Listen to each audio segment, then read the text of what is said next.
If you were not here yesterday for any reason, I'm Andy Goodman from the Goodman Center in Los Angeles. I talked about storytelling. And throughout this conference, I'm encouraging people to tell stories, and I'm actually running a couple of workshops to get people to tell stories, to bring this notion of college productivity to life in very human and real and memorable terms. Yesterday, I ran one of those workshops, and somebody told a story there that I wanted to share with you now, and I want to bring him up. If you don't know Chip Hatcher, he is an economic consultant to Lumina Foundation. He holds a PhD in consumer economics. He has served as a professor at the University of Georgia, Iowa State, and the University of Wisconsin at Madison. At the U in Wisconsin, he was also an affiliate of the Institute for Research on Poverty. Now remember, this guy is an economist. But yesterday, he earned the title of storyteller. So won't you please welcome Chip Hatcher.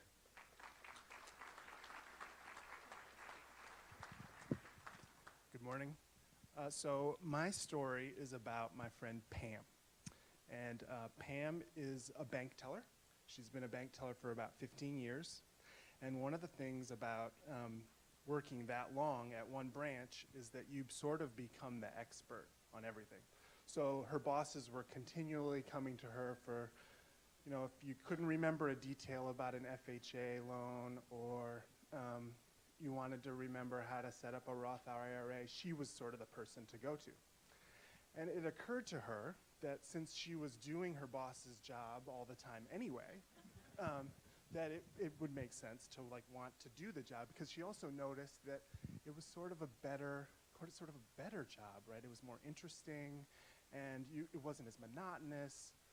So she had, her experience with college was, like I said, about 15 years ago, when she had taken this part-time job to start a family. She's a college dropout, so she thought, maybe I ought to go back to my local college and check it out. And she saw that there was this open house on a Saturday where she could find out about going back to school.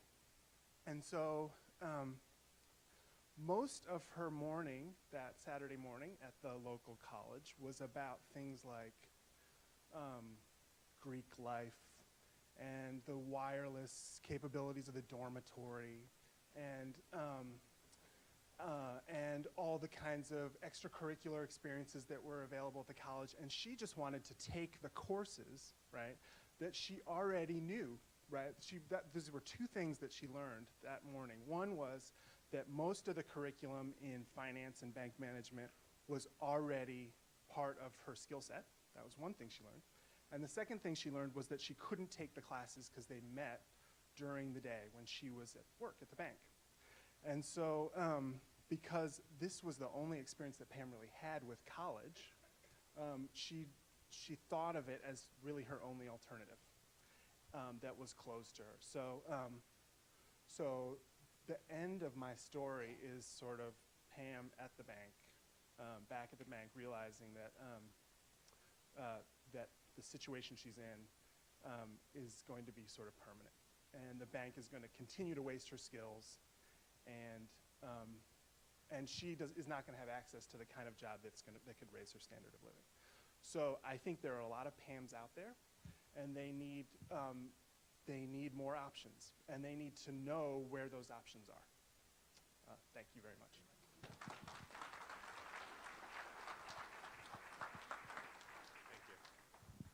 Thank you, Chip. I really liked that story when I heard it yesterday. I hope you liked it too, because it takes this concept of people should earn credits for life skills, and we should help them get to completion. And we have a system that's not helping them as well as it could, and it takes that concept and that problem and it puts a human face on it. And I think a lot of us have met or know Pams in our lives and can relate to that, and I think you feel a little something as a result. So that's exactly what we're looking for, and I hope to hear more of that. As I said yesterday, you can use Twitter to find me with the college productivity hashtag, or just stop me in the halls, and I'm happy to record and capture your story. It's time now to move on to our first panel today, and this panel discussion will be led by Dwayne Matthews. Dwayne is the Vice President for Policy and Strategy for Lumina Foundation. He started his career, this is not in his bio, as a first grade teacher in New Mexico. Did that for 3 years. So 3 years in first grade. That's truly on the ground. Since then, he has served in a variety of higher education leadership roles, including Senior Advisor to the President and Vice President of the Education Commission of the States, Director of Programs and Services for the Western Interstate Commission for Higher Ed, and Executive Director of the New Mexico Commission on Higher Education. And there's plenty more in his bio, which you can read for yourself. He is here, excuse me, to lead a panel discussion to answer the question, what does quality look like in productive higher education systems? So to lead that discussion right now, please welcome Dwayne Matthews. Thank you very much. And we'll get our brave band of storytellers up here on stage with us and get started.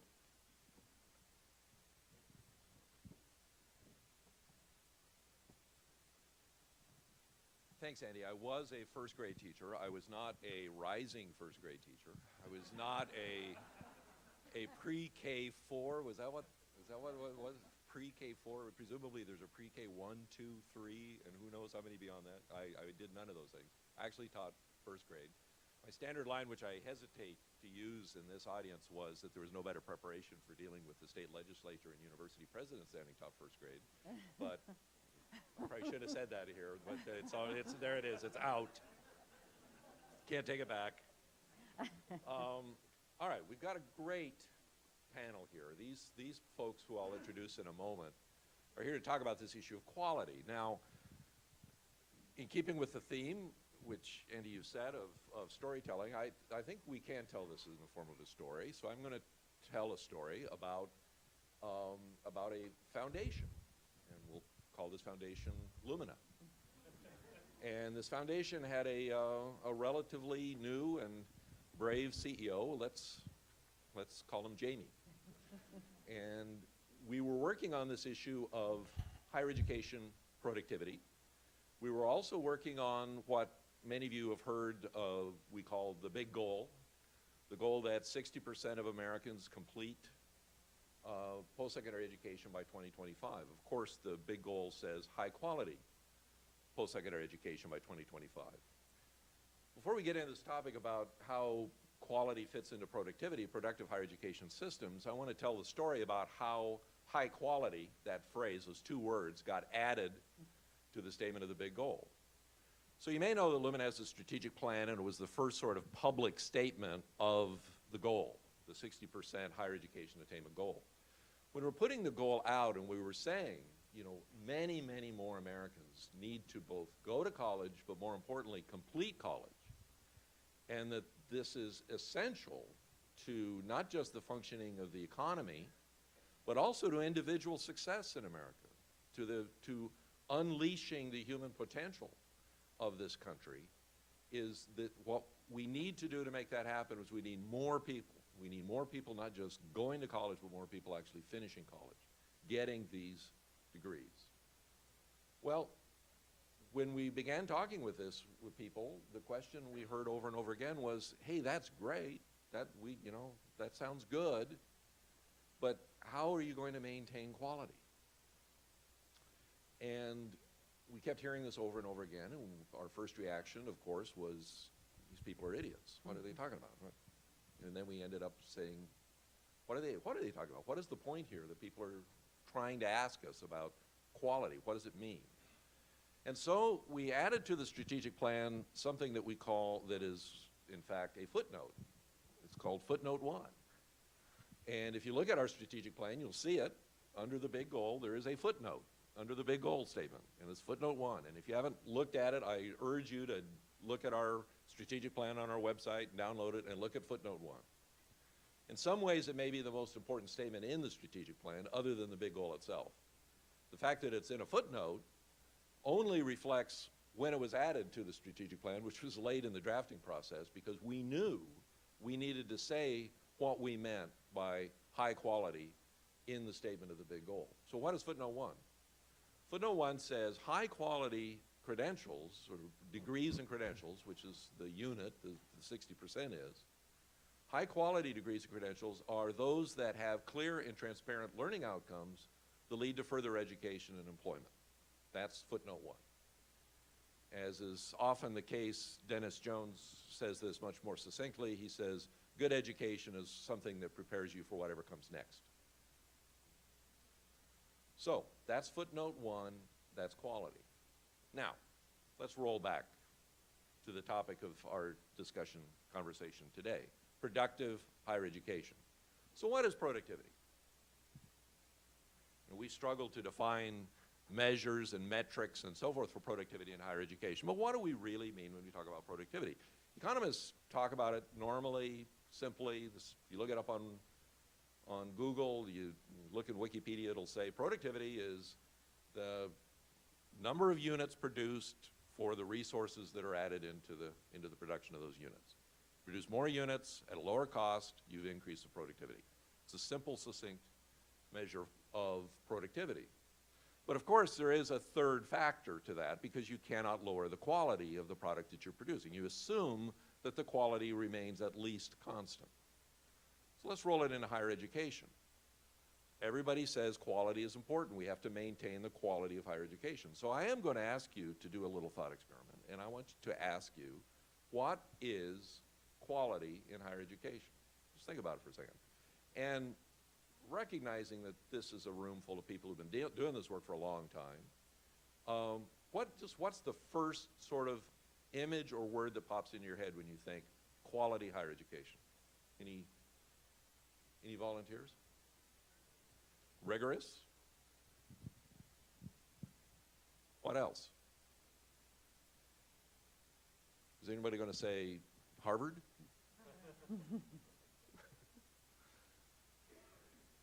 Quality in higher education in this country, when you talk to a lot of people, is in fact measured. It's talked about a lot, and it's reported. It's the sort of things that U.S. News talks about. And what is quality in those constructs? Quality in higher education is about selectivity, money, inputs, prices. I've talked to family members, I don't know how many of you have had this conversation, struggling about choosing which college to send my nephews and nieces to, and struggling to justify the decision to send their child, their precious child, to a lower cost institution because it must be of lower quality. I've had that conversation with family members. So is quality the SAT score of the entering freshman class? Is quality the faculty-student ratio? Is quality the number of Nobel laureates? Is quality the size of the library? Or is quality something else? So there we go, thank you. So now we're back to footnote 1, and we're back to the idea that quality in everything we're talking about is defined in terms of students, and it's defined in terms of what the students get out of higher education. And what do students get out of education? They get learning. That's what they get out of it. So this session is to talk about learning as the measure of quality. Ultimately, what this entire process is about is how do we make sure that students learn, and how do we make a more effective, more efficient, yes, more productive higher education system around students and around student learning. And help us talk through how we think about that, and also, frankly, how we do it, because some very interesting ideas of how we can actually move in this direction are beginning to emerge from work that's going on around the country. So we have Holly McInerney to my left, my colleague at Lumina Foundation, Vice President, I have to look up your title because it's a long one, Vice President for Operations and General Counsel at Lumina Foundation, who has really led our work on quality, particularly around what is now the degree qualifications profile, which you will talk about, and which I urge you to learn more about. Next is Daniel McInerney from the great state of Utah.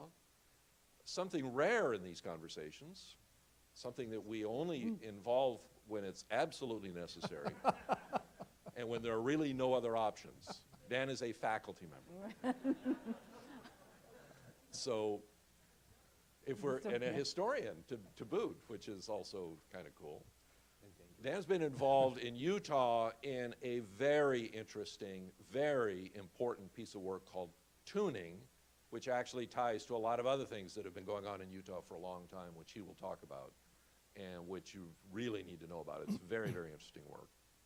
Carol Schneider, the president of the American Association of, I got it screwed up already, the Association of American Colleges and Universities, the champions of the liberal arts, something that a lot of this work ends up being about. Carol is also one of the drafters of the degree qualifications profile and has a lot of stuff to talk about that relates to both of those things. And Paula Short, the Vice Chancellor for Academic Affairs of the Tennessee Board of Regents, we'll talk about something that Tennessee is already doing in this area called academic audits, which also is something that you, I think, will find extremely interesting. So I may jump in from time to time with some comments or questions, and we do have a lot of time for this discussion. Our speakers have promised to be as brief as possible so that we'll have a lot of time for discussion and questions and comments. So let me turn it over to you, Paula. Thanks, Dwayne. One of the things, when Dwayne was talking about the kind of the insertion of footnote 1 into the strategic plan, one piece that he did leave out of that story was that the kind of the real aha, which was for the two of us, is that we were standing in front of, at a board meeting, and you all have been in board meetings, and they're very friendly places, and you're standing there trying to share some new ideas, and the question came point blank, what do you mean by high quality? And we both kind of did one of these. Right. Yeah. Yeah, and so it became, yeah, that is a great question. And as Jamie will say, I say that way too much. That's a great question. So that really encouraged us that we really needed to try to reduce, what do we mean by quality? So what I would like to do here is talk about our journey. And as most journeys, they're not linear. They're kind of circuitous and go through many paths. And our journey involves these three colleagues to my left and how they have impacted and kind of reframed and recharted the course on which we've gone.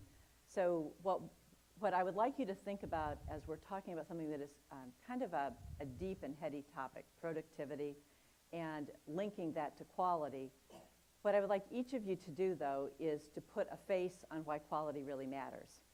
And whether it is PAM, as Chip talked about, or whether it is TR, as Andy talked about yesterday, or whether it is for my Lumina colleagues, we have internally at Lumina, we have a Yammer that is kind of an internal Twitter.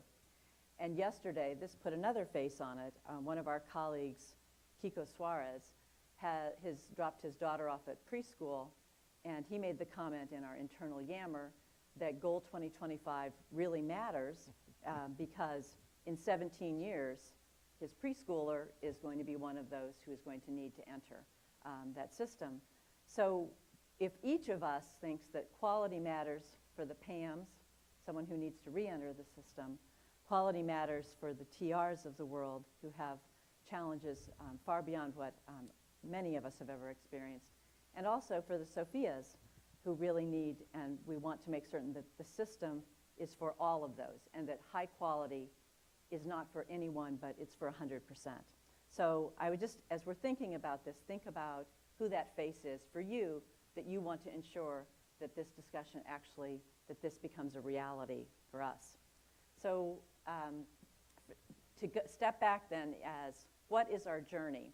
And Dwayne gave you the ending, that the end of our journey was that quality is about learning. But that's not where we started. And so we had what I would call parallel tracks going on. And we began on this journey with saying that what we needed to figure out, there was this quality question that was hanging out there.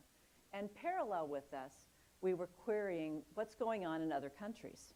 Because what we were seeing was that other countries were dramatically increasing their attainment levels. And we wondered whether what they were doing was something that we should learn from. And we started on this course of trying to unpack what was happening primarily in Europe, but around the world. And the label of that is the Bologna process. And what we started on this journey then was to try to understand what are the various pieces of that process, and is this whole study really just a European solution to a European problem, or are there things that we actually should try to understand from that? And what we concluded from it was initially that our initial guess was we were trying to figure out whether or not these processes, and there are three that I want to talk briefly about. One is a qualifications framework. The second is the tuning process. And the third is a diploma supplement. These three ideas. And we thought our initial hypothesis was that this has something to do with increasing attainment. And what we learned was that it was quite different from that. That what it actually had to do with was learning. And that what it fundamentally did was that these various tools were an attempt, first of all, for Europeans to primarily learn from what was going on in the United States to date. They were trying to look at what we were doing in different pockets and contextualize it to a European situation, and that it was fundamentally about reframing education to be student-centric. So it was fundamentally about trying to say, put that face on education and say that for each and every student, learning mattered.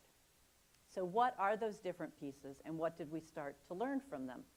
And we started, the three pieces that I mentioned then were qualifications frameworks, tuning, and the diploma supplement. So let's start with tuning and what tuning is. And tuning is a process by which faculty get together and work together to define what their disciplines mean. What does a degree in mathematics mean? What does a degree in history mean? And they try to unpack it in a way of, first of all, saying what are the general competencies, what are the discipline-specific competencies of that degree. And the process involves surveying current students, alums, other faculty, and employers. And then a piece of it then being very clearly to map where do students go who hold these particular degrees. So what type of jobs do students with a history degree end up? The second process then is the qualifications framework, which is a broader concept, which is what does a degree mean independent or irrespective of discipline. As one of my colleagues, if you want kind of a visual, Kevin Corcoran describes this, and I think this is good. The degree qualifications framework is like the tree. It's the overarching, whatever kind of metaphor helps you. It's the tree, and then tuning is the leaves on the tree.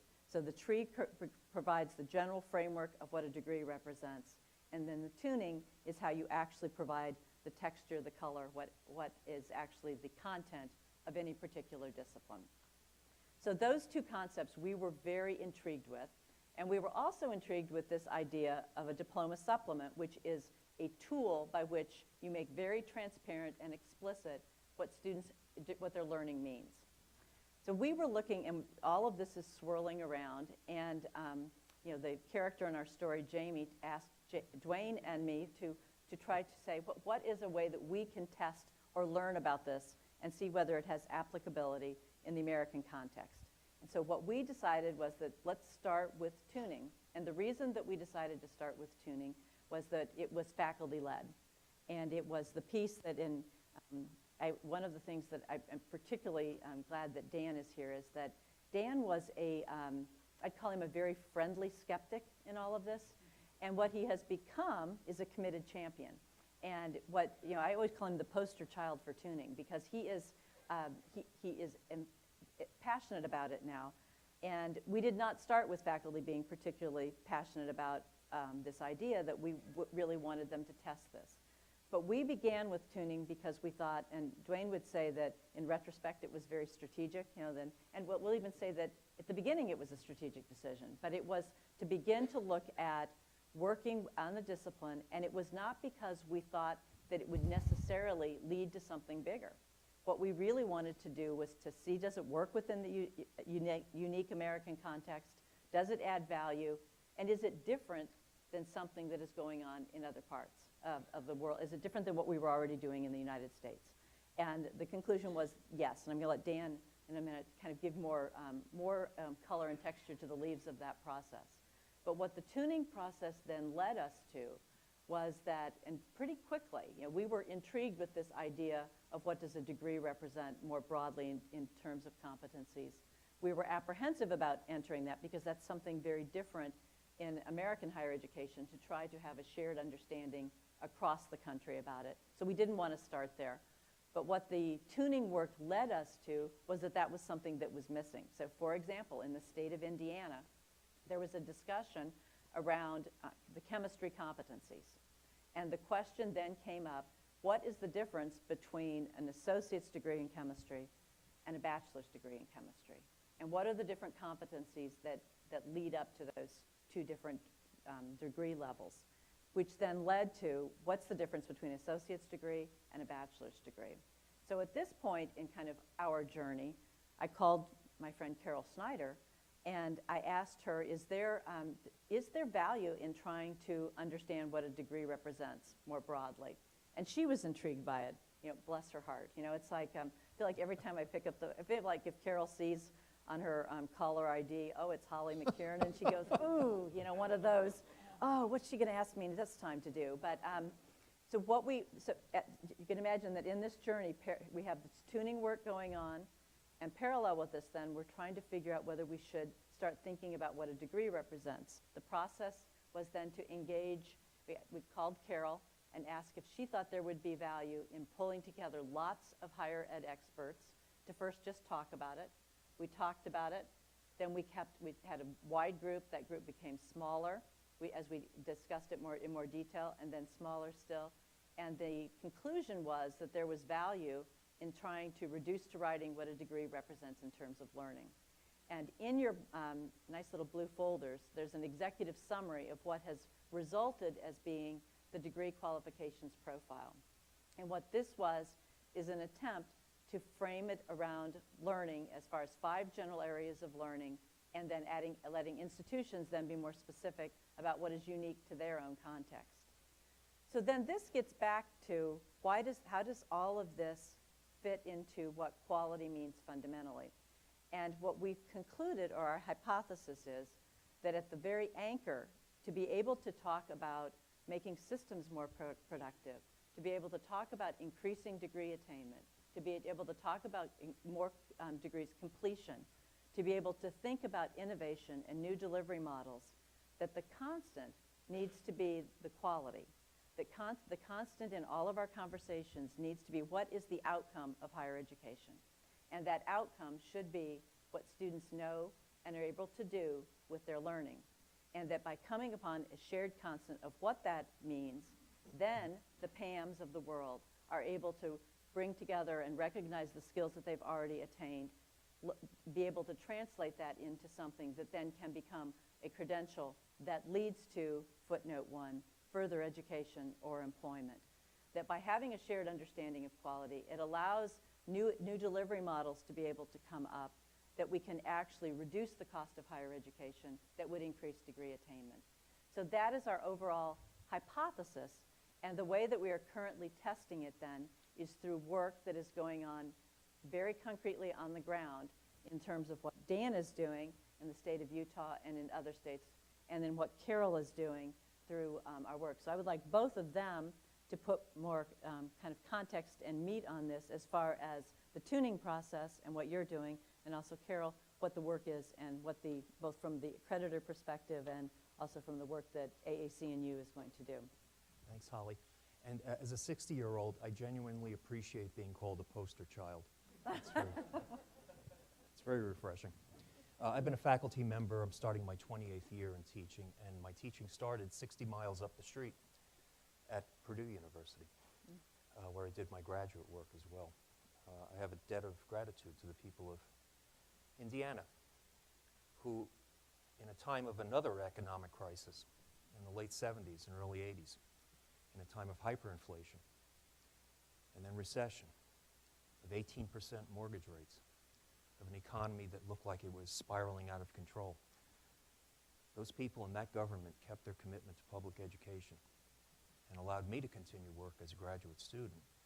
And now I'm working in a public university, another land-grant university. And the students that come out of our program are also entering into public and private life. And it goes on. There is a payoff. There's something good for all of us as a society, not just for individuals. And I've been working for 28 years with faculty members who I know are passionately committed to learning. and the passionate commitment they have to productivity when it's understood in terms of learning. And I think the best form of, the best expression of this is in one of the recommended readings we were all given from Public Agenda. The essay they gave us was Changing the Conversation on Productivity. And it focused on how to engage people in this conversation. Not just legislators and their staffs, not just administrators, but a university's faculty, a university's staff, a university's students, their graduates, and employers of these students. I highly recommend that piece of literature if you haven't looked at it yet, because I think there are very valuable suggestions contained in it. I think what you'll find there is what I've found in working with faculty, that we deeply want our students to succeed, that we want to see our students move through a program successfully, and we want to see students move through a program with their eyes open, with a deep understanding, not just of the pieces of data they're gaining from that program, but the larger skills and thinking and competencies that they're developing. We want those degrees to mean something, to have some substance, and to reflect the focused and rigorous and coherent bodies of thought that come through our disciplines. This was driven home to me last week. I was walking across campus to the library to pick up a couple of books for myself, and a former student walked up to me. His name is Michael. He was just beaming. He graduated 3 years ago, and he'd finally landed a position that he was going to start the following week as a first-grade teacher in a local school district. And he was so happy about this. And he wanted to tell me how delighted he was to have been a graduate of the history program at Utah State University. He was going on about the professors, how wonderful they were. The more he found out about their background, their research, their standing in the profession, the more impressed he was. The courses he had taken, which opened his eyes not only to the history of the U.S., but to the history of the world and to global experience. The range of choices he was able to choose from. But he had one great regret and one problem that he'd been wrestling with for 3 years. He couldn't quite make sense of it all. He didn't understand what the larger goal was. And he was struggling with himself, explaining these academic choices to his family, and explaining it at the interview table with employers. What he had taken from this program. He had these discrete pieces of information about Chinese history, about colonial American history, about the French Revolution. How did all these pieces fit together into a larger framework of understanding and thinking and skills and competencies? He'd been wrestling with this for years, and he said, you know, I finally figured this out. And he said, I know what I gained from this program. As a history student, a history major, I know how to investigate problems. I know what sources to go to answer problems. I know how to interrogate those sources. I don't take any of them at face value. I ask hard questions about them, and I compare and contrast analyses. I know how to contextualize questions, because the questions we ask in society are framed in a certain time, in a certain set of circumstances, with certain ideologies. And I know how to communicate these answers. I can tell people in a clear and thoughtful and persuasive manner possible answers to their problems. He said, I'm so proud of that. And he said, that's what I told my employers when I went to interview for this first grade job. And I landed it. And you might imagine what my reaction is. I'm just standing there in the quadrangle listening to this. And you might think, the professor from the department who taught this guy, damn, we did a great job. And actually my response was, damn, we failed this guy. Because we didn't provide the answers that he was struggling to find out for 3 years. We didn't clarify the essential goals of our program. We didn't lift the curtain. We didn't demystify the process. We weren't transparent in our larger aims. All he'd heard from us were how many credits he needed, what minimum grade he needed, the course sectors from which he had to select, the capstone course he was going to have to pass. That's what we'd made clear to him in our literature, our requirement sheets, what advisors had told him, what we had told him in the office. And he had no answers to those larger questions. And that was a failure. And that's when we began to work. Just as he had graduated, we had begun our work with the Lumina Foundation on the tuning project. And the tuning project was giving us an answer to that problem, because we never wanted to see another history graduate move out with a diploma, unable to articulate what she or he had learned in the process and what kind of expertise they had now acquired. And tuning is now allowing our students to understand the process not at the end and not after 3 years of struggle, but at the start, as they come into the program. And it's reinforced again and again at multiple points in their 4-year program. We should have clarified our learning outcomes from the start. We should have given Michael evaluations all through the process that reflected our outcomes. We should have structured the curriculum more clearly and coherently. We should have tied all of this not only to his major, we should have tied all this work explicitly to his minor, advising him on the type of minors that employers wanted to see. And we should have advised him on all of this so that he could also make progress on his general education requirements, to create a coherent package of courses that he could complete in 4 years with 120 credits and move successfully and efficiently through our process. And most of all, we should have supplied him with the vocabulary he needed to articulate what he had learned. And it's these kinds of goals that we've been working on through tuning to help students like Michael. The importance of explaining the task that we expect students to complete, the reasons why we believe these tasks are significant, the way we're going to measure these tasks, and the information and abilities that are going to send a person out into further education or employment with a clear sense of what they've gained. This came to us from the from the Lumina Foundation, as I took over as interim head of the department in July of 2008. July of 2008. Many of you can remember what happened that summer and early fall. We all know what happened to our retirement accounts. And we all know now that there was a panic in Washington and New York, that it looked like the banking structure of this nation was about to collapse, and that we were going to be headed into a severe depression. And that was, we steered clear of that crisis. But it hasn't been easy coming out of it. And we all know what kind of frightening news we received from 2008 onward.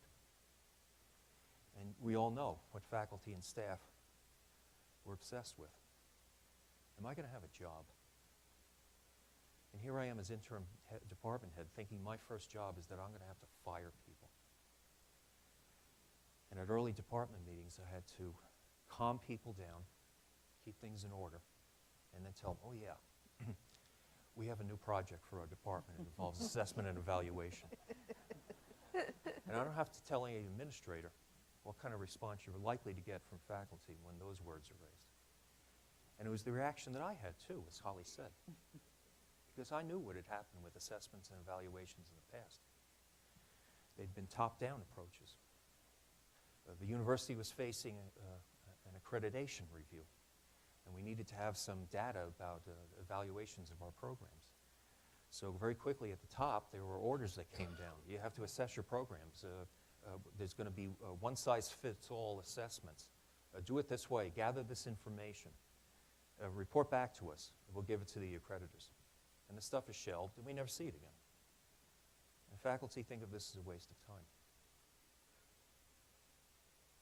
I told them, and I raised this question about assessment and tuning. I said, the first question we have to come up with, what do we want? And it's very simple to understand.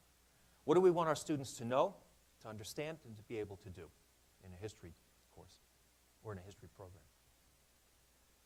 And the faculty's looking around. They're rolling their eyes at me. One raised their hand and said, you know what? Why not just tell them we develop critical thinking, sign the report, send it back in? And around the room there, yeah, do that, yeah. Like a bunch of pirates on a ship. Arr. Right. And I'm thinking, gee, thanks, guys. I said, that is what we do. But every department on this campus, every discipline on this campus does the very same thing. We've got to define what we do in a distinctive manner. What's our contribution? And if we don't answer that question persuasively, do you really want to be on the chopping block? Why don't we stand apart? Why don't we give a very clear and thoughtful answer to that? And watch what happens when we follow this tuning process. Because the way we answer it is going to be different from what you've done in the past. 10 quick points here. I hope to move this through as quickly as Letterman moves through his top 10. Point 1, it's a bottom-up approach. We're being told by Lumina, we're being told by the state of Utah that's behind this project, with history departments all across the state. We want faculty to give us the answers to these questions. What do you want your students to know, understand, and be able to do? 2, we're going to work with every campus in our state, all 8 public institutions, from those that grant associate's degrees to those that grant doctorates. We're going to work with people on all those campuses, and we've been working with them for years because the state of Utah had always brought us together in meetings across the state where we talked about the transfer of credits, where we articulated courses, where we agreed on a common set of course numbers and names, where we created year after year task forces on what is an educated person, task forces on general education, trying to create as seamless a system in the state so students could move from institution to institution, carry their credits with them, and graduate in 4 years. That was step 2. Step 3, reminding my colleagues, you're not starting from scratch. You don't have to reinvent the wheel because other people have been looking at this basic question. And the key people that we all trusted were our colleagues in the UK who'd been trying to answer this question as part of the Bologna process. They'd come up with their learning outcomes. We knew these people. We work with these people. We have confidence in them and their common commitment to our discipline. We looked at their learning outcomes. We looked at learning outcomes from colleges and universities around the country that had also taken a lead on this step. And we also looked for leadership from one of the most outstanding professional organizations at work in the world among academics, the American Historical Association, which had also been examining these questions. What is history all about? What are our best practices? What should we be following? The third point, we're not starting from scratch. We look at what others had offered us as definitions of goals, learning outcomes for our discipline. Fourth, we worked backwards. We started with our end point, our senior capstone course, and then worked back to the entry point. Everybody in the department teaches freshman surveys. Everybody in the department teaches the capstone. And everybody's frustrated with both courses. The question, why are you frustrated with the capstone course? Well, students don't have this skill. Students don't know how to take out a book from the library. Students don't know what a database is. On and on and on. What do? Just flunk the students? Or do you fix the system? What can we put in place from a freshman survey through the upper division courses that's going to guide these students to the capstone, that's going to make them succeed in the capstone, that's going to make them look forward to the capstone? We had to restructure the curriculum. Fifth, we received guidance from the Association of American Colleges and Universities, not only articulating outcomes, but figuring out ways of measuring them. I attended one of the most academically life-changing seminars I've ever attended, sponsored by the ACNU, on the development of rubrics. Brought that back to the department. Sixth, we brought on as many university people as possible. This process may have started with faculty, but it wouldn't succeed with only faculty. We had to make links, in particular, to academic advisors. Get students receiving the same message again and again, no matter where they went. Academic advisors, career advisors. We had to talk to the people who run the orientation program at the university and the people who are running course evaluations. Are they asking the right questions there? 7, we had to figure out who had a stake in the outcome of all this. Students, how about that? Graduates, employers, business leaders. You try telling that to a history department in the midst of a recession. Policymakers. 8th, we restructured our program to create a pre-major. Meaning, students just don't come into a history program and decide, oh, you know, the first course I want to teach is that upper division Civil War. Is that upper division Civil War. Boy, does that sound interesting. I want to know about Nazi Germany. I'm going to take that 4,000 level course. No, you're not. Not anymore. You could. Now students can't. There's a pre-major. You've got to take some foundational courses, the basic surveys. And you've got to take recommended gen ed courses that are going to enhance your understanding of the humanities and also start to check off those requirements on your transcript. You're going to move ahead in gen ed. You're going to lay the foundation for historical study, and you're going to do it in a systematic, sequential manner, not in a wide-open cafeteria of selections. 9,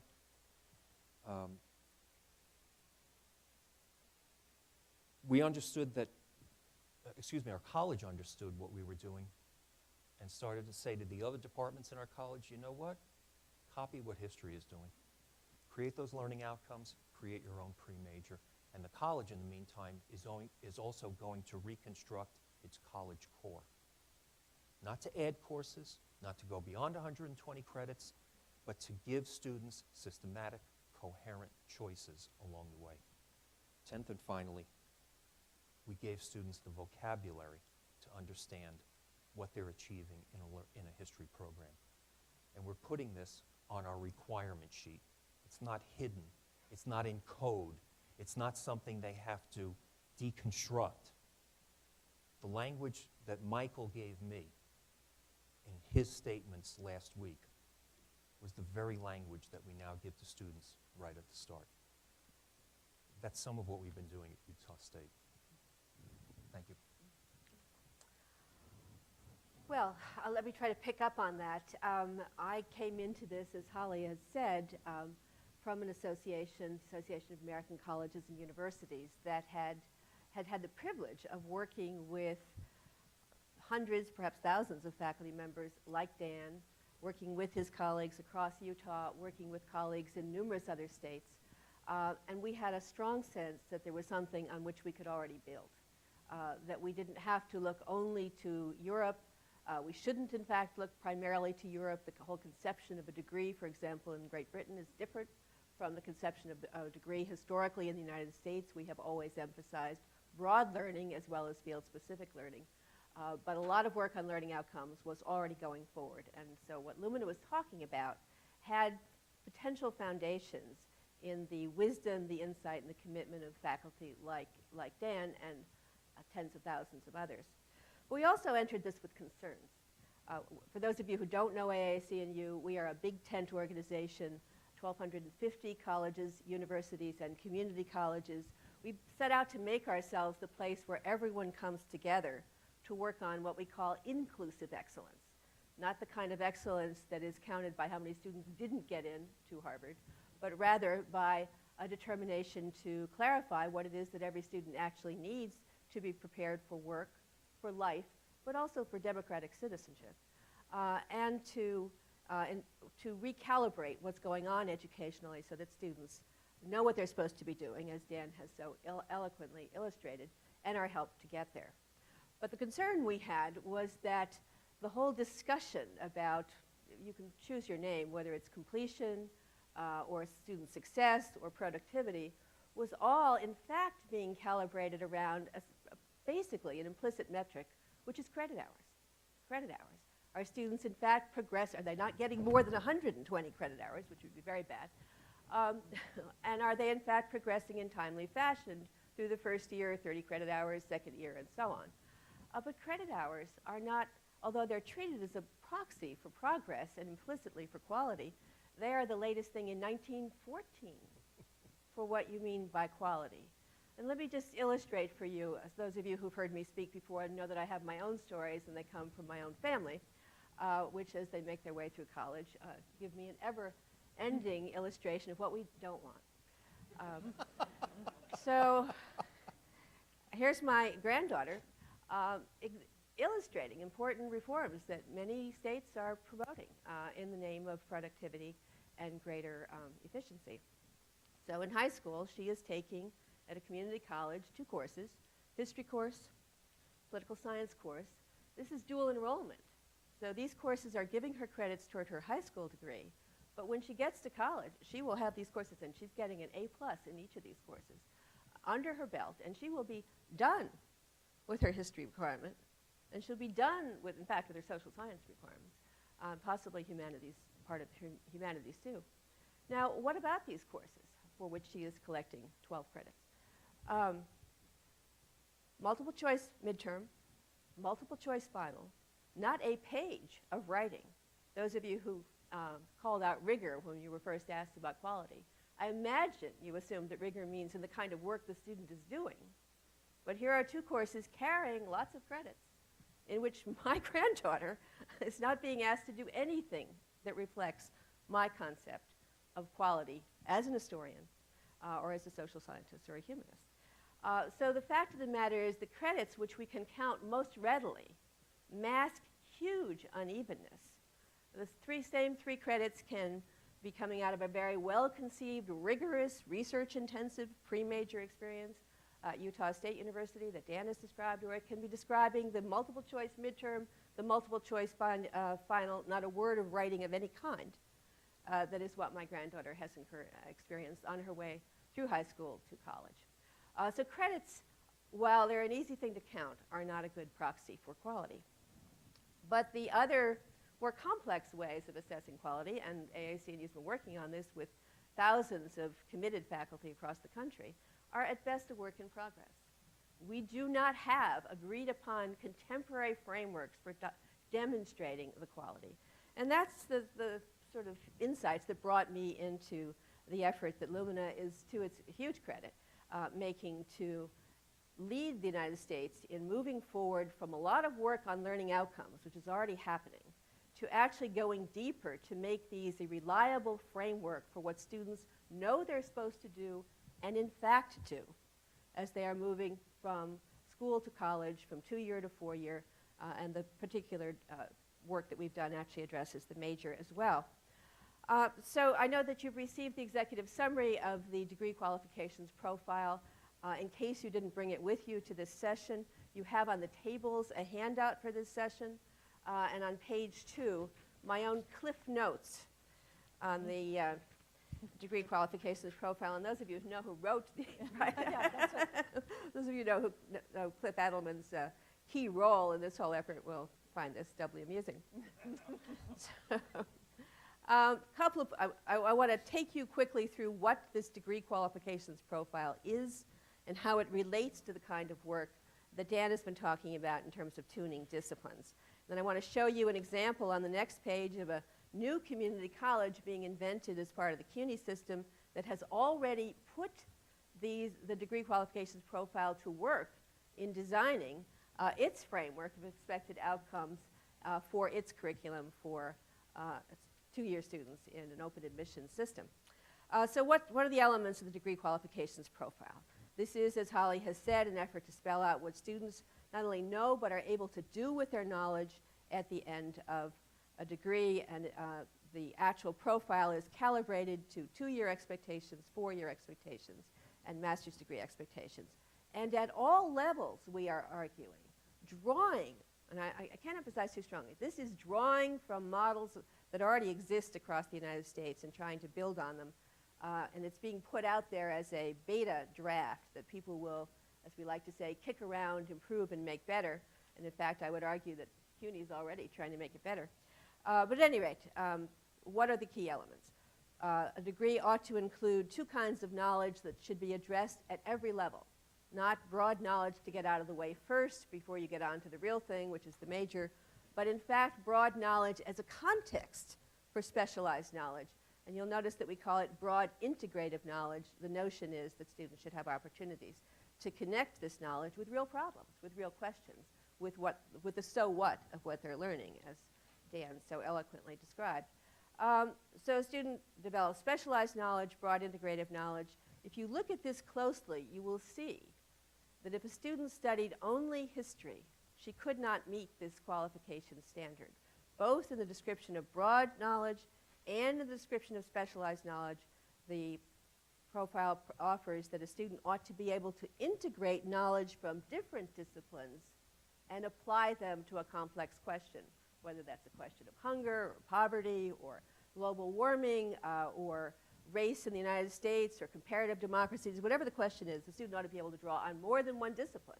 That's the reason why the United States has historically invested in broad learning and not just specialized learning. Equally important, the third dimension, intellectual skills, analytic inquiry, information literacy, engaging diverse perspectives of different scholars in a field, but also different communities of interest in a field, taking rich advantage of the diversity that now populates all of our campuses. Quantitative literacy, communication fluency. And again, these aren't things to be studied in and of themselves. These are capacities that need to be developed whatever you're studying, whether it's history, whether it's mathematics, whether it's engineering, whether it's education. These are capacities that people need. We took seriously the notion that everyone who goes to college, here or elsewhere, is a citizen of some country. And in the United States, they are studying in a democracy, in the world's most important democracy, most powerful democracy. And therefore, that we need to add to those two C's that are routinely used, college and career, the third C, what I like to call the missing C, which is a reminder that we are educating students for responsible, knowledgeable, engaged citizenship at home and abroad, and that their attention to this needs to be explicit in the college curriculum, not just something we hope will come along with those critical thinking skills that we're all teaching. So that the degree qualifications profile holds out the notion that students would in fact engage significant public questions, drawing on their knowledge from more than one discipline, drawing from their knowledge of real communities struggling with that question, drawing from the intellectual skills that they're practicing across the curriculum, and actually reach an evidence-based conclusion of their own about these problems and demonstrate that they've done this.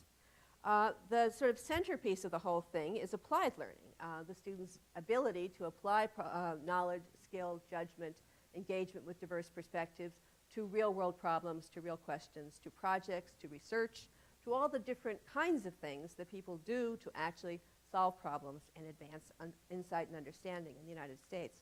So these are the 5 dimensions, and they do, since these are my cliff notes, they do come with my spin on it. You'll notice that in every section, I have bolded the word integrated.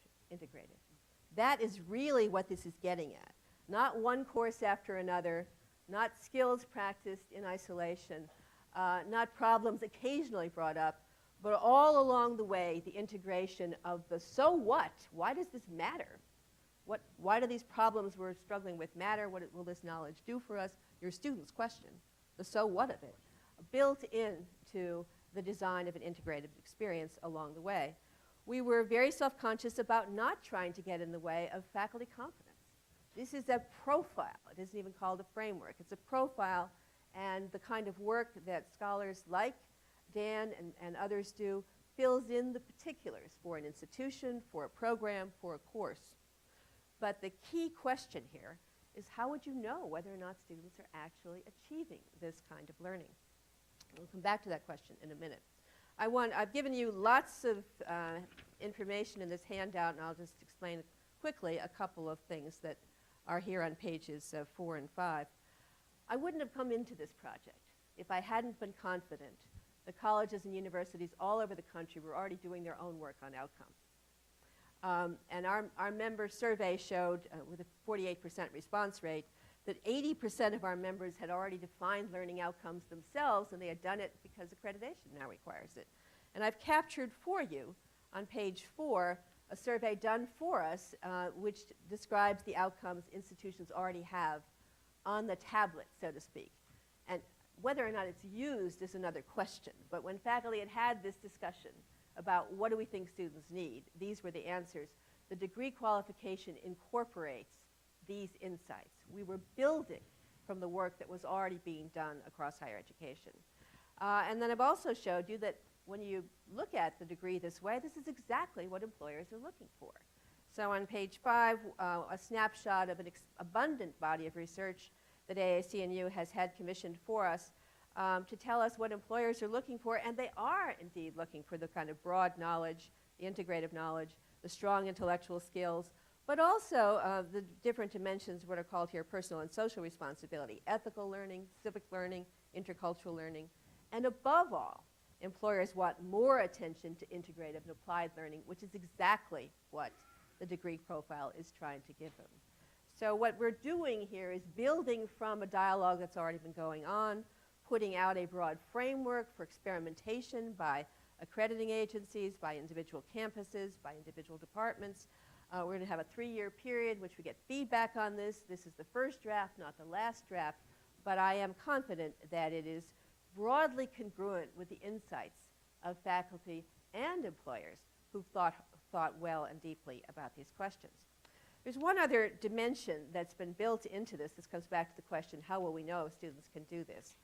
And that is a whole other body of work that, to my mind, is equally important and that shows the link between these quality reference points, this quality profile, and the productivity efforts.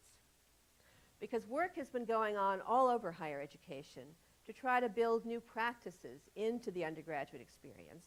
And this is far enough advanced all across the country in all your states that we now have a body of emerging research that shows us that when students are engaged in certain kinds of curricular and pedagogical practices, they're more likely to finish.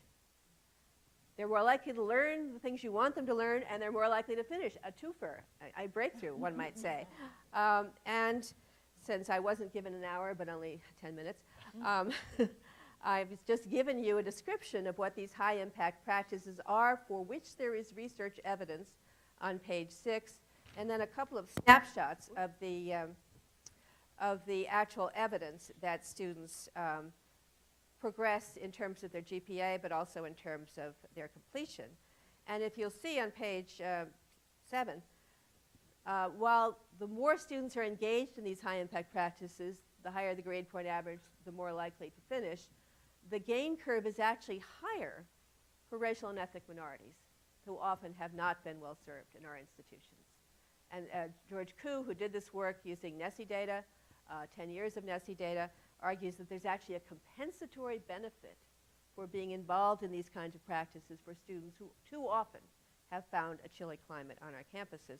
And then on the last page of this handout, I've shown you some work that's coming out of Illumina project we're involved in, making excellence inclusive. This is in California, and this is a research at Cal State Northridge. And there the question was, well, what degree of pervasiveness of persistence in high-impact practices really makes a difference? So here you're looking at Latino students who have had no experience of high-impact practices, 1 high-impact practice, 2 or 3 or more. And you will see, comparing the Latinos on the left-hand side with the whole population of other students on the right-hand side, again, that compensatory benefit, more benefit from being in the high-impact practices than for the majority students. But the actual graduation rate of Latino students doubles when, in fact, they are engaged in these high-impact practices. So what's going on in California now is a thinking about how we stage first-year experiences, writing-intensive courses, undergraduate research, learning communities, service learning, capstones in an expected, unavoidable way. Whatever the content, students would be doing a writing-intensive, research-intensive first-year experience. Whatever the content, they'll be doing something that gets them hands-on into the community, service learning, internships, other forms of experiential learning.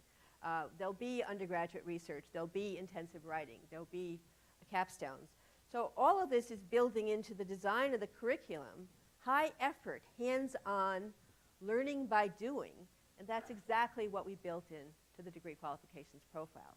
It would be impossible to demonstrate these quality outcomes unless a student had had an experience rich in the kind of writing-intensive, research-intensive, project-intensive, community-related learning that research shows pays off for students. And so what we have tried to do is to build into this the best knowledge we have now as a community about what works for completion, but what also works for learning. And then, once you've done that, when students are doing all these things, the assessment project is easy. You look at work samples. You look at what students are actually doing in those writing-intensive first-year experiences. You compare what they're doing in the required capstone experience. You look at some midterm things along the way. You look at that set of courses that are asking students to connect their learning from one discipline to another. And these provide the evidence about whether or not students are making the gains that they need. Very quickly, I've already alluded to the experimentations that are going on. A couple of accrediting associations have been given grants by Lumina to test this out, to connect it to quality improvement projects, to see how these might be built into the actual expectations of accrediting so that we move beyond the gen ed breadth-depth model that we have now to a more intentional and articulated framework for student learning. AAC&U is hopeful that we will soon be in a position to work on new reporting frameworks, pulling together the persistence data with the evidence of achievement data, so that we will have something besides credit hours around which to calibrate our success in helping students achieve the kind of education they need.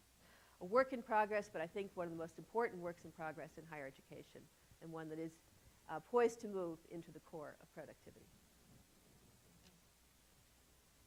Paula, you're doing work in Tennessee that's on the ground, that's happening right now, not theoretical. So tell us about it. Well, I just want to mention as an introduction that Tennessee is very involved as a productivity state. My colleagues are here from both our Higher Ed Commission and our universities and so forth, our system representatives. We are a productivity, Lumina productivity state. We have very aggressive completion and productivity agenda in place in the state. With our Lumina grant, we are developing a response to the need of that returning adult that has some college credit, that with the right kind of barriers removed and the right kind of program could complete that degree. That's one piece of our funding. One other piece looks at how we can look at the job market out there, look at what employers are looking for, look at that by region, and more carefully develop programming to respond to the needs of the area, particularly for training adults who need retraining in their field in order to be productive workers. So there are a lot of things happening in Tennessee. And we also, with passage of our Complete College Tennessee Act in 2010, really jumped forward with a outcome-based funding formula. We've moved from enrollment-based to outcome-based. We're redesigning remedial education. We're looking at the way we help students in a more seamless transfer from our community colleges to our universities. We're through another Lumina grant, we're developing an accelerated cohort block-scheduled program for community college students who are, as I like to say, are CEOs of their own lives and can't attend at those times that a traditional student can, that they can more readily have what they need in order to successfully complete the credentials. So that's a backdrop to some of the comments I'd like to make about what we're doing in Tennessee. With that aggressive agenda in place, we actually began our journey asking ourselves, really, how do we ensure quality? How do we know that we are doing the kinds of things as a state with our institutions to ensure that the kinds of things that have been described here today are occurring in that teaching, learning setting? And so in 2004, we actually began some work with Bill Massey, who many of you may know, and with our faculty to develop a concept of continuous quality improvement. How would we know quality when we saw it? And how could we ensure that across our institutions, quality processes are in place in that teaching and learning enterprise? And so in 2004, we made a decision to adopt the academic audit. Now, how many of you have heard that term, academic audit? So it's a little bit of a new term to some of you. Our goal was to embed quality into the culture of the institution.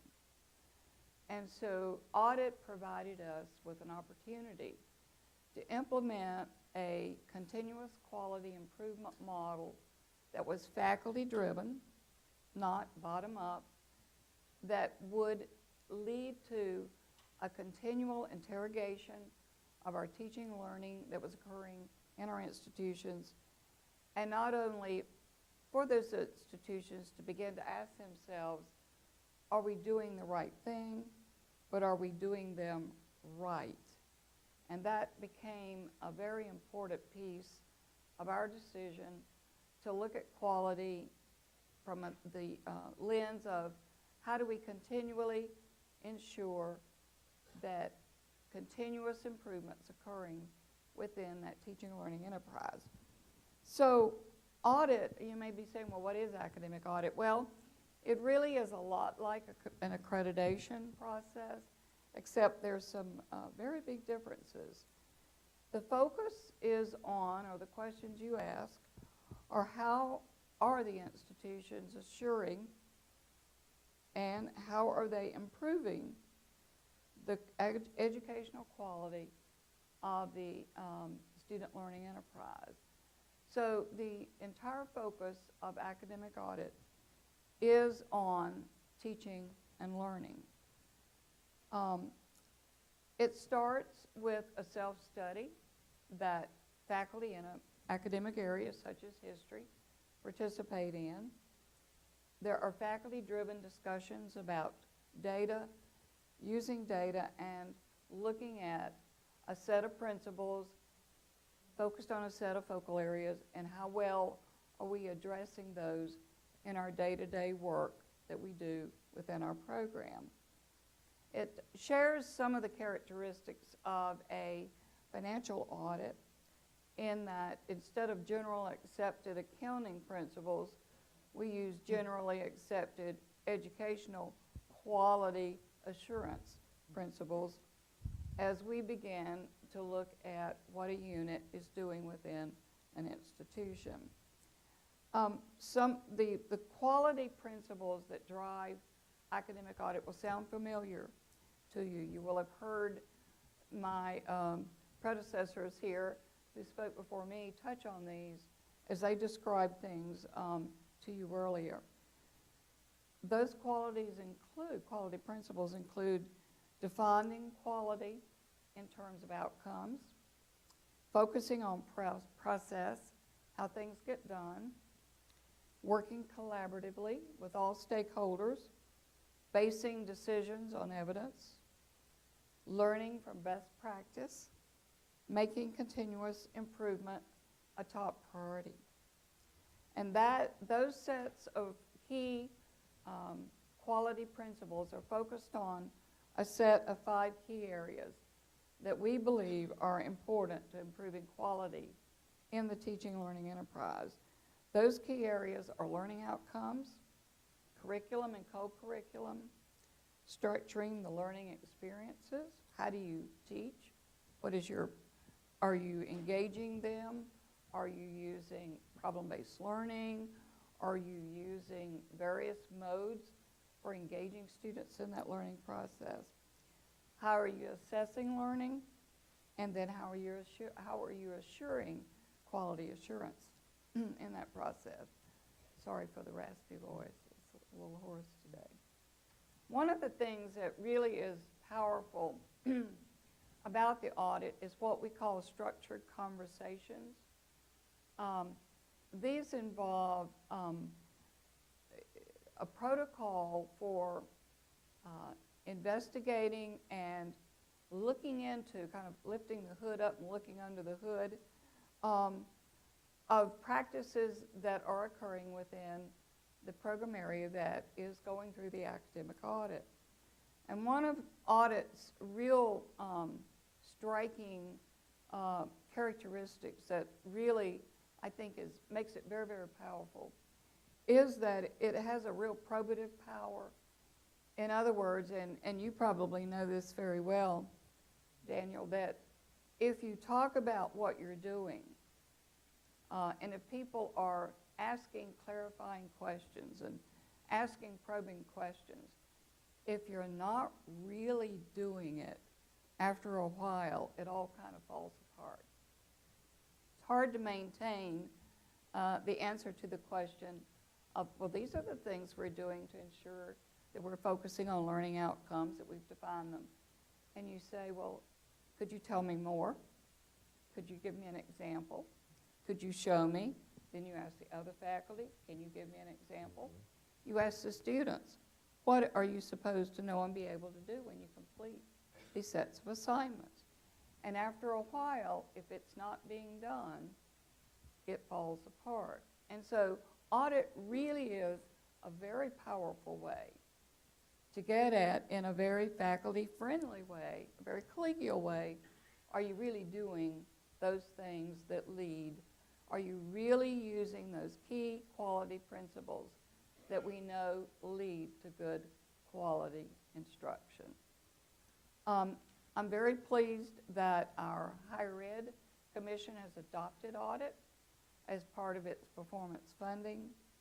Some key things we've learned about audit that I think are important for you to know, and that is that it is faculty-driven, and faculty serve as the peer auditors in our audit process. Training is important. We've trained almost 300 faculty across Tennessee to serve as auditors, and they tell us that that training really is powerful professional development for them because they learn about these quality principles. They learn about how to interrogate those key areas based on those quality principles. And because this becomes a cyclic process, and we revisit the program in 3 years to see where they are on the recommendations that came out of their initial audit, what we've done is close that feedback loop, which we hear SACS accreditation is telling us all the time we need to do. So we know whether or not that program has indeed engaged in those improvement processes that have been identified in the audit, but we come back and we visit again, and then in 3 years we visit again. And so what we've done is institutionalize a continuous quality improvement model. You may say, well, that must cost a lot of money. Well, if you understand cost cutting in Tennessee, as it's occurred everywhere else, we couldn't do it if it was an expensive process. We have audited over 300 academic programs since we began the academic audit in 2004. We audit on an average of about 50 programs a year. Now that involves, again, a self-study, training auditors, they submit the self-study to us. We've set up an audit team. That team has a leader. They visit for a day or 2 days on site. They have a set schedule. They meet with students and faculty and secretaries and stakeholders and employers, and they ask these very, very probative questions about what they say they're doing? Are they doing what they say they're doing in that self-study? We have been able to budget less than $30,000 a year to do this whole process within all of those institutions, around 50 a year. And the other thing that is so cost-effective about this, as we focus on being effective in an era of productivity, is that we leverage the expertise of our faculty across the system to do this audit. And we do not pay them a stipend. They are trained as auditors, and they do it without being paid, because they say they learn when they visit another campus and participate as an auditor of that particular program. And so we're able to pull from our faculty all across the state to serve as auditors. No stipend. We do cover their travel. The institution whose program is being audited will cover any additional expenses. So actually, the National Council for Continuous Improvement honored our academic audit with a leveraging award, because we are leveraging the expertise and the synergy you have with a system to approach this kind of major implementation and institutionalization of a continuous quality, academic quality improvement model within all of our institutions. I just want to end with a couple of comments. Now, you know, we've written a book on academic audit, so to try to give you a snapshot of it in probably 10 minutes or less is a little difficult. So there are articles out there. There are things you can read about audit, should you be interested. But as I've looked at the degree profile and the tuning process that Lumina is spearheading, the connections are phenomenal with what we do with the academic audit, specifically because it's focused on student learning and what happens in that student learning faculty engagement enterprise. That's the total focus. How can we help institutions use best educational practices to improve that process? We also see, because it is faculty driven, it really does align well with the tuning process. It's a bottom-up process. We had to sell it to the faculty, just as you have the tuning process, but once we conducted a set of audit self-studies and visits, they were hooked, because it's not a gotcha process. It really is a very supportive process to help faculty really begin to be self-reflective, to begin to say, how are we looking at learning objectives? How do we define them based on these key educational quality principles that are part of the audit process? And they actually engage, the structured conversation is not only what occurs during the audit, but it is what occurs when faculty within the program are conducting their self-study. It was interesting because in another system in which I worked prior to coming to Tennessee, one of the things that really began to gnaw on me was the fact that these traditional program reviews we do began to look the same in terms of the recommendations. Have you ever really read those things? Do you think the faculty ever participated in developing those things? Having been a former department chair, I know who writes them. But you know, if I said, tell me out there, what do you think were the 3 recommendations that appeared in every program review, which is supposed to be done every 5 years for state requirement? What were the 3 recommendations that they would make that would help improve the program? More resources, more faculty. Better students. Better students. Better students. more space. More space.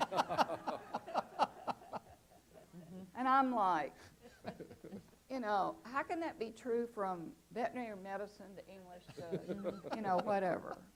And so I'd get those and put a rubber band around them and, you know, send them on to the state coordinating board and wondered, you know, no slam on them. It's not Tennessee I'm talking about.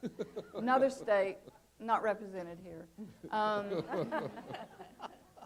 Get a few disclaimers out there so I won't be attacked when I leave the stage. But, you know, as I really thought about it, it became funny because, not really funny, but really very, very serious. Because I figured, well, if that's what I did with it, then probably what happened was when the department got that review back, they put a rubber band around it and sent it on to the dean. The dean looked at it, put a rubber band around it, sent it on to the provost. Provost looked at it, put a rubber band around it, sent it on to the president. And then another rubber band was put around, it came to us at the system. And so my real journey to now a very institutionalized process in Tennessee that is making a huge difference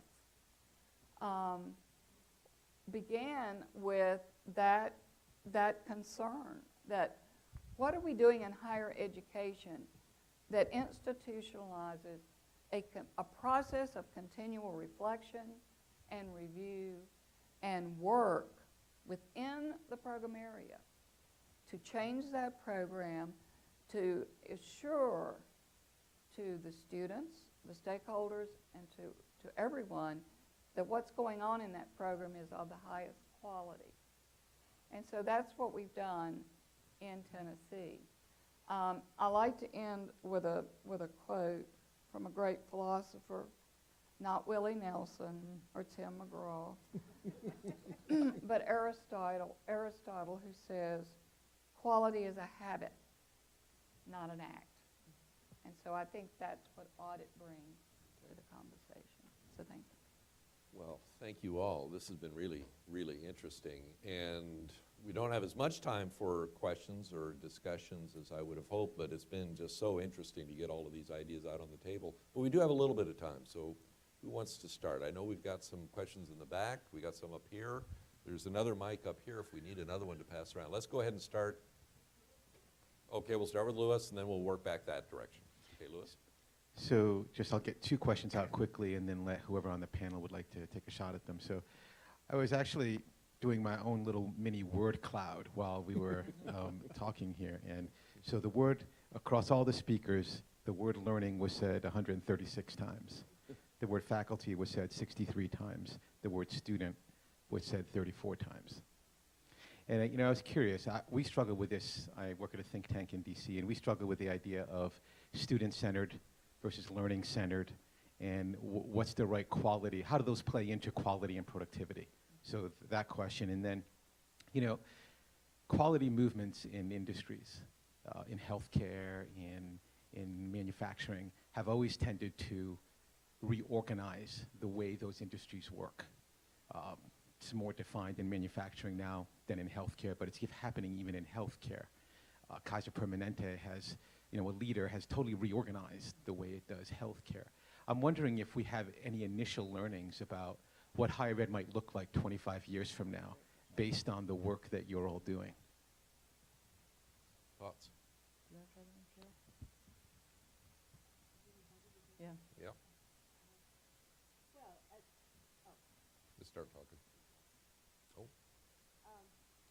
In terms of the student issue, the concerns of the students, the needs of the students, new traditional, new majority students, as well as students who go through school in a more conventional way, are really at the center of the whole degree qualifications profile process, and certainly the tuning process as well.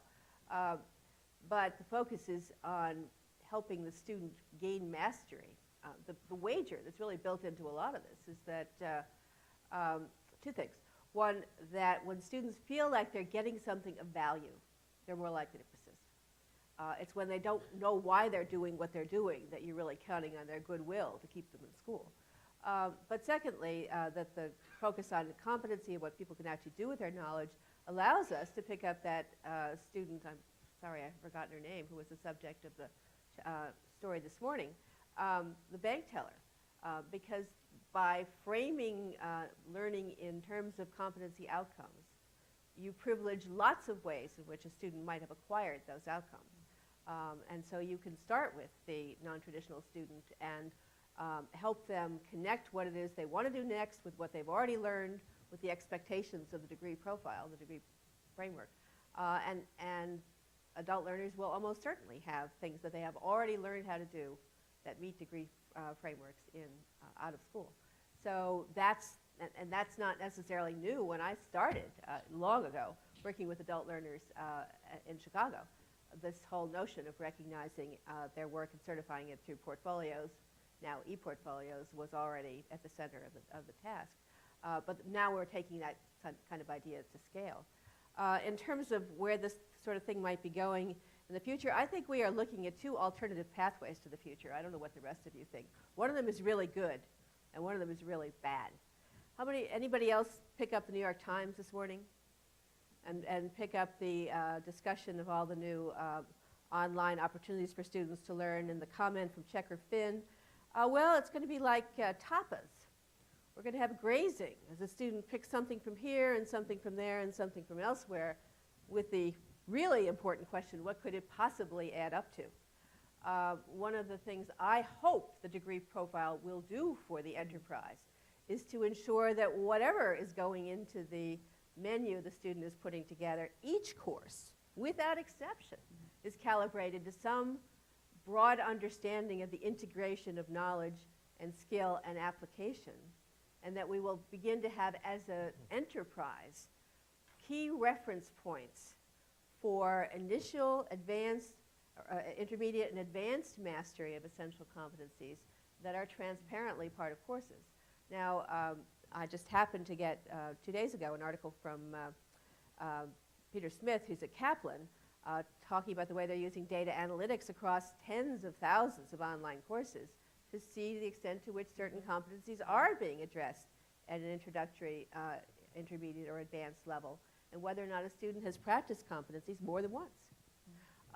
So the emerging possibilities for a more quality-intensive enterprise are out there, but the possibility that we will just end up with grazing is also out there, and it's up to us, those of us who are in policy and rulemaking roles and faculty, to work together to ensure that we're not grazing in the future. Can I just add something? Because I think that's a really good question. And Louis, I was kind of making little hash marks, too, on the number of words, so I'm glad you did that, because I thought that was interesting. But to follow from Carol, I think that we should seize it as a huge opportunity, that if, in fact, there is an ability to get a shared understanding of what quality means, and that is learned, and it is focused on what students know and are able to do, that what that does then is it reframes how we address the challenges that we have.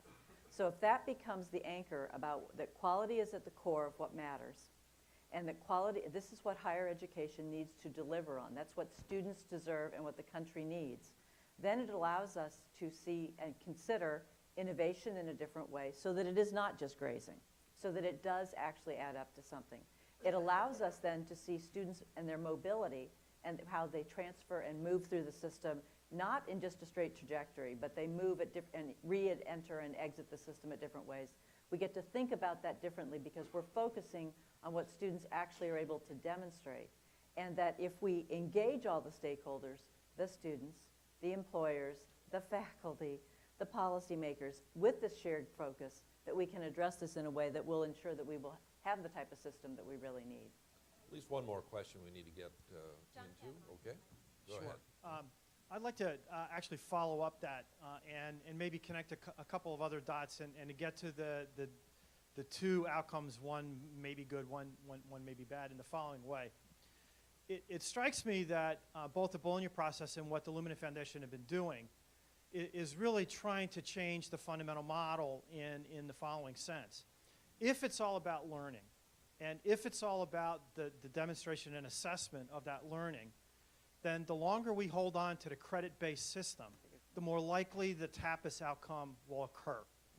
If, on the other hand, we really go all the way and build it on a competency-based or learning outcomes, whatever metaphor you want to use, and also bring in the accreditors around that approach, then it seems to me that we can also still have migration and transfer from one institution to another based on the learning outcomes, but you can avoid the problem of the tapas menu of people just grazing and picking up a credit here, credit there, because we all also agree that credits don't mean anything, but we still act like they do. And so that's you know, so part of the question is, how are you going to engage the accrediting associations to get them on board, as well as some of the other policymakers that define things like credits that seem to be barriers to the success of this enterprise? Go ahead.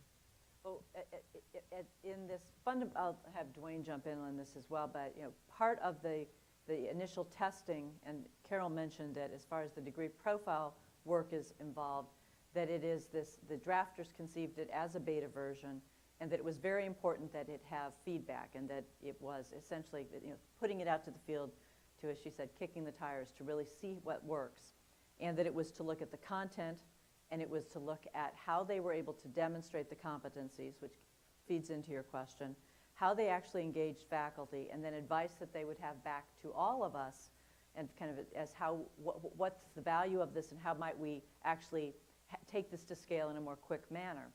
To your competency question then, in engaging the creditors, that right now we have 2 accreditors who are already have grants that are testing it. One is WASC, Western Association of Schools and Colleges, who is using the degree profile through all of its institutions and really trying to focus on and link the competencies that are listed already as part of their requirements and how those are demonstrated, with the idea that this may lead to something other than, you know, what are the implications for the credit hour. So that particular project is at least looking at, from a competency-based, how to embed it. The Higher Learning Commission is also doing a project with it. And what the query then is, by having more accreditors involved, can this degree qualifications framework then become something that is emulated more broadly across the country by all of the accreditors? So that's kind of a question out there as to the uptake on it all. But it clearly leads to your question, which is, how could we, and what would it look like to truly go to a competency-based system that would have meaning for more broadly for the U.S.? I'm going to get in trouble if I don't end on time. So this is pardon me? Wrap up, okay. So that I can do quickly. So you got my last comment. I said once in a meeting a long time ago, Holly will remember this, and I flash back on this, which was this line that came to me, which was, if you don't have a foundation, you really should get one. They're really fun things to have. And this discussion shows why I love this work. I mean, this is just so intellectually challenging and interesting, and it's just a real privilege to be a part of it. So please join me in thanking this group of thinkers. Okay.